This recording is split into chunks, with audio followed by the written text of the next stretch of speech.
معمولا همیشه یک جنگ درونی داخل ذهن افراد اتفاق میفته که آیا من جذاب هستم یا جذاب نیستم. خب شما معمولا جذابتر از اون چیزی هستید که فکر میکنید. حالا توی این ویدیو 5 تا نشونه بهتون میگیم که اگر اینا رو دیدین شما جذاب هستید. 1. مردم غالبا متوجه ورود شما میشن.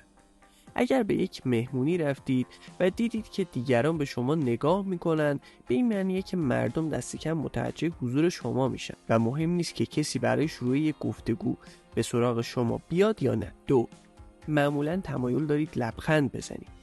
خلق و خوی مثبت به خودی خود جذابه و اگه دوست دارید لبخند بزنید و قادرین از لحظه لذت ببرین، مطمئن باشید که جنس مخالف واقعا به شما علاقه‌مند.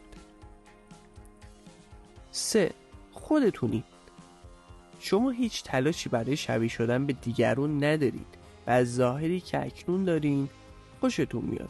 متمایز بودن شما توجه زیادی رو به خودش جلب میکنه و به دیگران این امکان رو میده که بدونن شما از زندگی و از خودتون چی میخواید. 4.